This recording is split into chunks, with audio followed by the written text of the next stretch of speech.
Halo, selamat sore guys. Ketemu lagi dengan saya Hasdar. Nah, kali ini saya mengundang bintang tamu.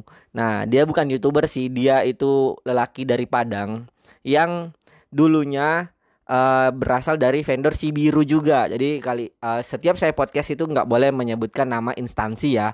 Boleh Sibiru, kalau yang sekarang kan kita ini si hijau ya vendornya ya. Oke, namanya itu Bustemi Lubis. Oke, silakan kenalan dulu Bustemi Lubis.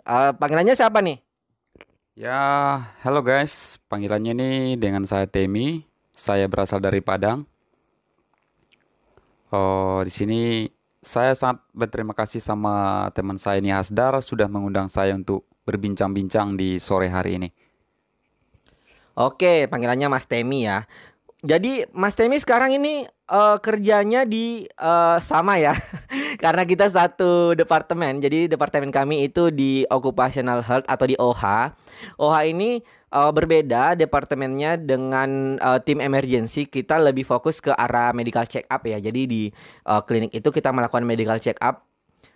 Dan itu sangat beda job desk-nya. Kalau boleh tahu nih, Mas Temi, job desk-nya apa saja sih dari contoh dari pagi sampai selesai itu apa saja sih yang Mas Temi lakukan? Itu job desk-nya. Silakan. Ya, saya jawab aja langsung. Kalau job desknya itu di occupational health itu mulai dari registrasi pasien. Setelah registrasi, kita arahkan ke lab. Habis ngambil darah, dia baru kita arahkan ke X-ray, EKG, audiometri, vital sign, dan setelah itu baru bisa kita arahkan ke dokter. Setelah dari dokter, barulah dia kembali ke admin OH. Dari admin OH, dikembalikan ke kita untuk mantuk tes, dan terakhir pasiennya dianjurkan untuk mengisi kuesioner.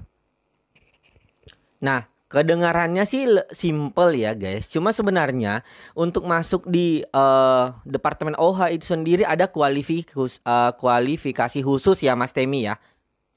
Iya, Mas Asdar, ada kualifikasi khusus, yaitu seperti harus pelatihan audio spiro, dan itu harus ada lisensi yang khusus gitu. Wah, sungguh luar biasa. Jadi kalau kalian itu minatnya di emergency nggak usah ngambil pelatihan audio spiro. Nah, audiometri dan spirometri karena untuk memegang satu alat baik itu audiometri atau spirometri itu di occupational health namanya di OH Team ya. OH Team itu harus berlisensi dan ketika audit nanti ditemukan medik yang nggak berlisensi itu biasanya kena uh, hukuman ya atau kena penalti kepada si vendor itu sendiri. Kenapa? Karena itu memang sesuai peraturan ya, benar ya. Nah, jadi yang kami ini yang sudah di OH Team sudah berlisensi semua audio spiro. Nah, jadi kalau kalian lebih minat ke arah OH occupational health itu bisa ngambil pelatihan tersebut atau minta rekomendasi ke masing-masing perusahaan. Nah, jadi kalau boleh tahu nih kita flashback ke belakang, sudah berapa lama sih Mas Temi ini di OH Team atau lebih suka jiwanya di OH Team atau ke emergency team Mas Temi? Kalau total waktu perkiraan lebih kurang 2,5 tahun di pindah-pindah dari OH nurse ke emergency. Oleh sebab itu, kalau saya sendiri lebih memilih untuk di occupational health karena yang pertama kita lebih detailnya untuk pemeriksaan kesehatannya untuk karyawan. Sementara kalau di emergency itu hati kita selalu deg-degan gitu loh. Ya, lebih standby Iya, gitu lebih ya Mas standby Temi gitu ya. loh. Jadi rasanya was-was mulu. Jangan sampai ada hari ini gitu yang eksiden gitu loh. Benar-benar. Jadi kami ini semua yang terjun di OH Team itu semua orang yang nggak suka deg-degan ya. Jadi saya juga pribadi seperti itu. Lebih suka yang adem-adem ae. Jadi sebenarnya bukan adem juga sih. Jadi kalau pemeriksaan MCU itu kan nggak ada yang emergency ya. Semuanya pemeriksaannya itu slow dan bukan juga dikatakan slow sih. Yang penting pemeriksaannya seperti medical check up seperti biasa. Tapi Nurse di sini kalau di Sumbawa ini, di hutan Sumbawa ini memang kita melakukan job desk-nya itu seperti MCU seperti pada umumnya. Jadi Nurse di sini itu job desk-nya melakukan medical check up. Nah, itu beda kasus di tempat saya dulu di Papua. Di Papua itu kita nggak melakukan medical check up. Kita hanya melakukan health surveillance yang sudah saya jelasin di video-video YouTube sebelumnya. Jadi itu beda kasus. Nah, di sini kalau seperti Mas Temi itu sekarang itu di rolling nggak sih selama beberapa tahun yang lalu itu megang apa dulu, megang alat-alat apa saja sih Mas Temi? Ya, dari selama kita di OH tim itu, kita selalu di rolling. Contohnya bulan pertama itu kita di audio selama 1 bulan. Habis 1 bulan kita di rolling lagi ke Spiro. Setelah itu kita di rolling lagi ke audio ke EKG dan Vitalsen. Jika kita tidak di rolling, khawatirnya kita ilmu itu bukan hilang gitu loh, tapi kita agak gugup suatu ketika untuk melakukannya lagi. Bagus sekali Mas Temi. Tapi aku lihat juga di pemeriksaan kita ada pemeriksaan mata ya. Itu nama alatnya apa sih Mas Temi? Pemeriksaan di kita itu ada untuk khusus mata itu ada Topcon, ada Vision Test, dan Snellen Chart, serta juga Jagger, dan yang terakhir itu ada tes buta warna Ishihara. Wow, luar biasa memang ilmunya Mas Temi. Luar biasa. Jadi memang kita ini beda bener ya job desk-nya. Kalau di emergency kan standby dan harus mengetahui alat-alat emergency yang harus ready to use. Tapi kalau di OH sebenarnya juga sama sih. Harus mengetahui setiap stase. Jadi di MCU itu ada beberapa stase seperti yang dijelasin tadi sama Mas Temi ya. Ada stase ambil darah yang itu orang lab. Kalau selanjutnya di X-ray ada juga orang X-ray. Kalau EKG itu Nurse. Nah, kita harus mengetahui tata cara pakainya alat EKG tersebut. Terus di EKG itu stasenya diinkludkan dengan pemeriksaan vital sign atau TTV. Terus selanjutnya ke audiometri. Audiometri sekarang yang dipegang sama Mas Temi. Selanjutnya di spirometri, tapi sekarang spirometri lagi di hold oleh pemerintah karena COVID-19 ini ya. Jadi kita tidak melakukan spirometri saat ini. Nah, selanjutnya diarahkan ke vision test. Ada rekan kami yang memegang di vision test. Nah, setelah itu baru ke dokter. Habis itu ada mengisi kuesioner. Kuesionernya itu ada kuesioner DAS namanya ya. Kuesioner DAS dan kuesioner fisik itu lebih mengarah ke arah berapa skala tingkat stres dan beban kerja seorang yang melakukan MCU. Nah, setelah itu baru kita mantuk tes. Mantuk tes fungsinya apa sih? Ini baru saya dengar juga nih mantuk tes. Mas Temi silakan dijelaskan dulu. Ya, fungsi mantuk tes itu yaitu sebagai screening dasar untuk TBC. Jadi di sini kita prosedurnya satu paket MCU itu harus ada juga mantuk tes. Karena itu permintaan dari klien sendiri. Mantuk tes itu sebenarnya tidak adekuat, tapi karena prosedurnya dari kliennya kita harus ikutkan mantuk tes, oleh sebab itulah kita ikutkan dalam mantuk tes itu satu paket. Mantuk tes itu kita lakukan pada pasien itu kita hitung maksimal 72 jam. Jika untuk durasi penghitungan angkanya lebih dari standar kita, maka kita akan kembalikan ke dokternya yang GPOH-nya sendiri.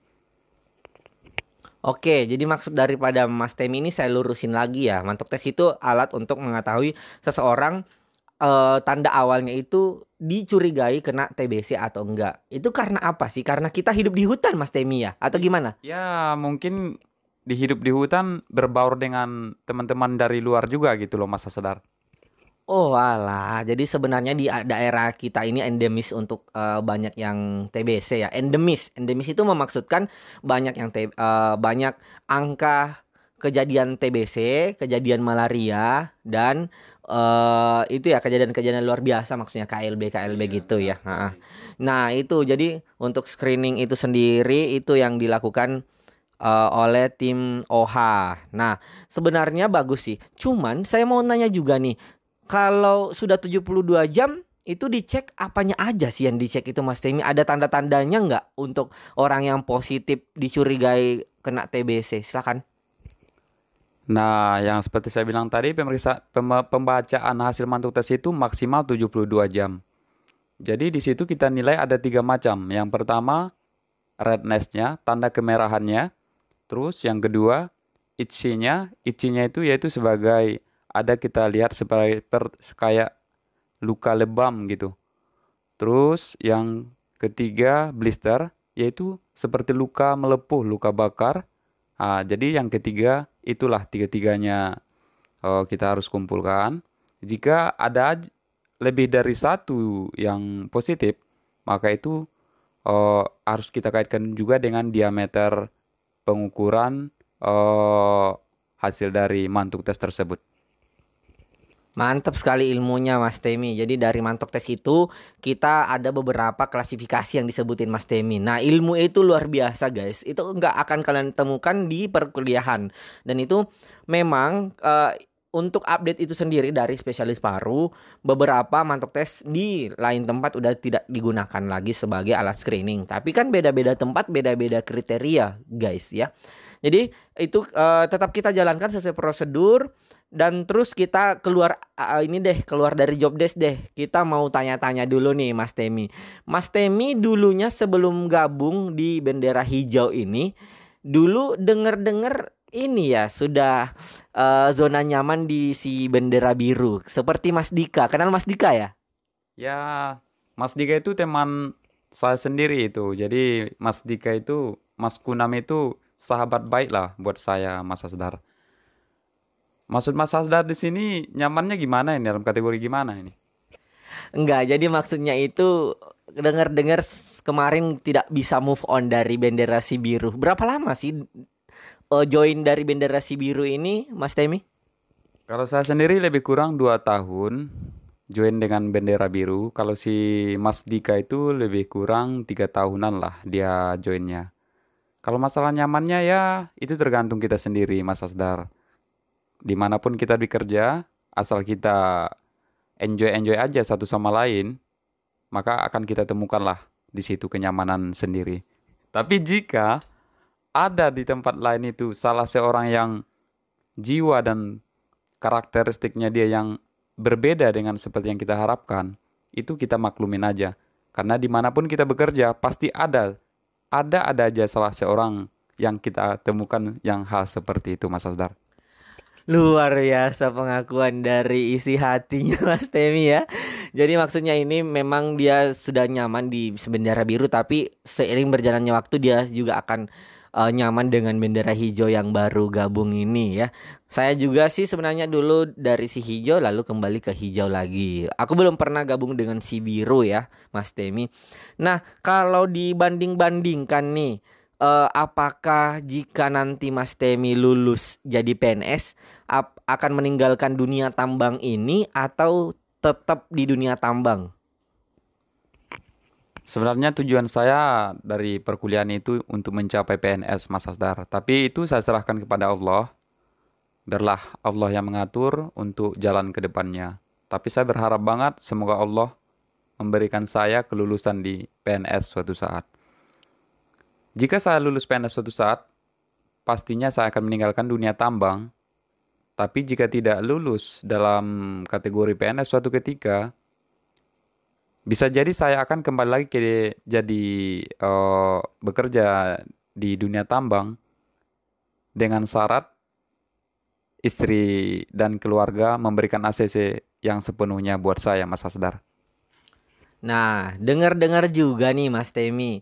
Pernah nggak waktu dinas di tambang itu terlalu lama anaknya lupa sama bapaknya? Dengar-dengar ya, ini cuma gosip atau memang fakta Mas Temi? Silahkan Mas Temi. Nah, itu dia sudah, Mas Asdar. Itu bukan hanya sekedar gosip aja itu, Mas Asdar. Saya sendiri sudah mengalami. Selama di site waktu itu saya pernah di extend selama 6 bulan. Oleh sebab itu saya balik kampung.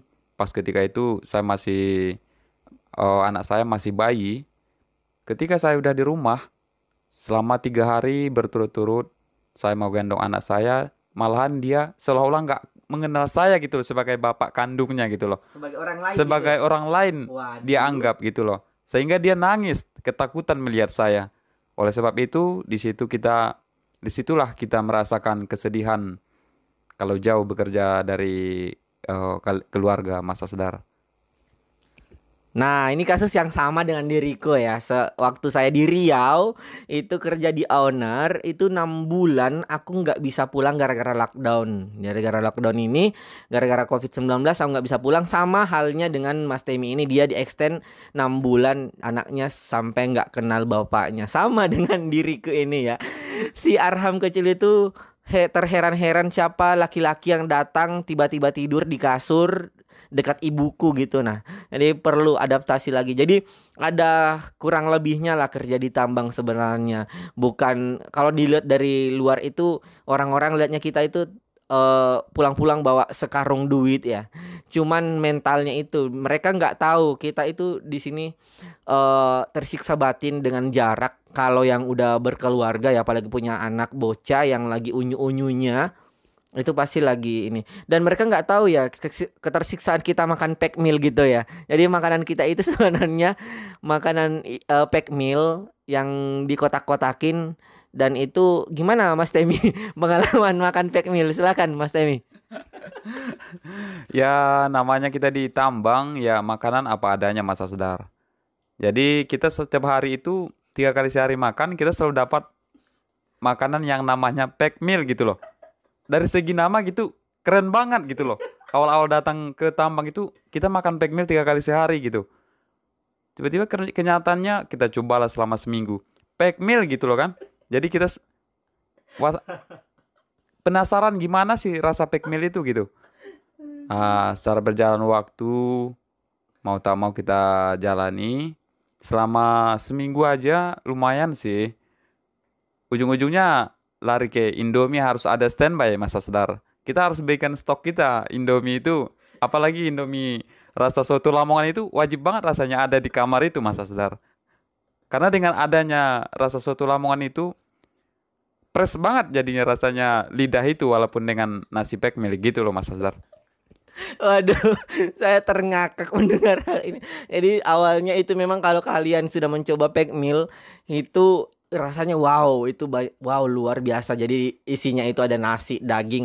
Tapi kalau selama sebulan apalagi sampai 6 bulan memakan itu terus itu bisa ya bisa enak juga ya. Untung ada kata Mas Temi ada stok Indomie soto Lamongan ya. Kalau saya sendiri untuk mengingat kampungku itu Indomie Coto Makassar ya. Ya itu juga wajib ada di lemari. Dan ada sebenarnya resep rahasia dari Mas Temi. Dia bawa dari Padang. Itu dia ngestok untuk 1 tahun namanya bumbu rahasia Padang. Wow, bumbu Padang ini itu nggak ada dijual di supermarket atau di Indomaret guys. Itu luar biasa, dia bawa langsung. Aku sampai heran ada sekotak bumbu resep Padang supaya dia ingat pulang. Karena kalau dia nggak bawa bumbu Padang itu dia jadi sedih setiap hari. Dia merenungkan nasibnya. Jadi apa benar ini bumbu Padang itu rahasia turun-temurun Mas Temi? Silakan. Ya benar sekali Mas Asdar. Jadi bumbu Padang itu wajib banget loh kita. Kalau orang Padang itu rasanya hambar rasanya makanan itu kalau tanpa adanya bumbu Padang. Jadi pas pengalaman saya pertama-tama datang ke site itu ya udah saya temukanlah makanan seperti apa namanya pack meal itu kan. Oleh sebab itu pas saya di rumah diracik lah dia di sana bumbu Padang buat bekal 1 tahun ke depan gitu loh Mas Asdar. Memang sih jangka lama nama 1 tahun ke depan gitu loh kan. Tapi jangan macam-macam. Bumbu Padang itu walaupun dengan air putih dicampur sama sayur kangkung gitu Mas Asdar, itu tetap jalan. Pack meal itu malahan bisa habis 2 Mas Asdar. luar biasa memang bumbu Padang itu. Itu rempah-rempahnya luar biasa. Memang nggak ada sih dapat kita beli bumbu Padang yang saya bawa ini. Banyak sih yang lain, tapi beda halnya yang seperti yang kita bawa ini. Yang kita bawa ini luar biasa, Mas Sadar. Waduh, saya sampai tidak percaya guys masalah bumbu Padang ini. Jadi pas saya coba, bener itu langsung rasanya wow gitu. Karena saya Berubah gitu, ya Mas. berubah rasanya. Sampai mil yang tadi. Jadi rasa fake meal yang biasa aja itu bisa berubah. Aduh, luar biasa. Untung mungkin nanti saya juga akan tanya istri saya ada nggak bumbu kering dari ini dari Makassar apa gitu yang khas yang bisa menambah ini ya gairah makan kita agar perut kita makin buncit. Juga mencoba di sini, Mas Sadar. Iya, benar ya. Benar sekali itu, Mas Sadar. Karena saya kan nggak pernah ke Makassar nih. Oleh sebab itu saya pengen juga nyicip yang namanya bumbu Makassar gitu loh. Jadi saya berharap juga Mas Sadar itu bawa bumbu Makassar itu ke sini biar kita coba santap gurih gitu loh. Seperti bumbu Padang gitu. Kita kombinasikan dia, Mas Sadar. Contohnya hari ini bumbu Padang, besok bumbu Makassar. Lama-lamaan ujung-ujungnya kita buka rumah makan dong ini, Mas Sadar. Bisa jadi ini kita buka bumbu ini ya apa warung makan yang campuran Makassar versus Minang gitu ya atau Padang. Pokoknya kalau bicara dengan Mas Temi ini ujung-ujungnya ke makanan ya. Jadi bumbu Padang. Oke Mas Temi. Jadi kalau ini nanti nih kalau nanti ada kesempatan tapi bukan jadi PNS tapi dapat pekerjaan yang dekat dengan keluarga agar tidak dilupakan sama sang anak, apa iya Mas Temi mau melepaskan eh ini pekerjaannya di tambang? Ya, di sini harus diperjelas juga sih Mas Asdar. Jadi saya sendiri ya, untuk merantau ini saya harus membuat sebuah target gitu loh. Targetnya itu selain merantau kita harus mengumpulkan uang atau bikin sebuah usaha di kampung atau di kampung halaman. Tujuannya suatu ketika jika kita sudah nggak bekerja di perantauan lagi seperti di site ini jauh dari keluarga, supaya suatu ketika kita sudah ada eh, yang namanya usaha sendiri lah walaupun kecil-kecilan suatu saat. Jadi memang sih sulit banget untuk jauh dari keluarga kerja di site ini Mas Asdar. Tapi ya gimana lagi? Dengan bekerja di daerah, ya kita sama-sama tahu lah UMR-nya masing-masing daerah itu sangat kecil. Dengan pertimbangan-pertimbangan seperti itu dan izin dan ACC dari keluarga, oleh sebab itu kita bismillahkan untuk mencari rezeki ke rantau orang Mas Asdar. Wow, memang ini kalau jiwa bisnisnya si Mas Temi ini aku dengar-dengar memang luar biasa karena sebelum dia join di tambang itu dia punya klinik sendiri. Jadi klinik ini potong-potong otong gitu ya. Jadi dia memang ahli memotong si otong. Jadi dia pokoknya kalau lagi musim liburan itu dia bisa memotong si otong sampai 20 orang ya. Wow, itu benang ini benar ya? Iya Mas Asdar, itulah. Itu intinya dari pengalaman sih Mas Asdar. Jadi saya dulu pernah belajar untuk sirkumsisi juga kan, yang sirkumsisi manual. Jadi positifnya saya ambil ketika cuti anak-anak SD di hari libur panjang, di situ saya merasa bersyukur banget. Kadang-kadang ada 10 orang atau 20 orang yang ingin sunatan gitu loh. Jadi ibu-ibunya mereka itu pada bilang, kami mendaftar pengen lah untuk disunat sama kamu loh Mas Temi. Jadi bisa nggak kira-kira selama kamu cuti di sini untuk anak-anak kami ini gitu loh Mas Sadar. Oleh sebab itu saya sangat setuju banget dengan Mas Sadar. Karena dengan bisnisnya Mas Asdar yang jual alkes juga, saya tertarik untuk membeli alat itu karena beberapa bulan terakhir ini alat saya lagi udah harus diganti juga Mas Asdar. Bisnismu itu luar biasa Mas Asdar. Itu makanya saya bilang salam tambuh cie ini kalau dari Padang. Tambuh cie dah. Ya benar. Jadi selain itu kita harus punya bisnis ya. Jadi saya punya bisnis alkes, itu jualan alkes. Bisnisnya lumayan kecil-kecilan aja, tipis-tipis untuk menambah inilah uang susunya si Arham ya.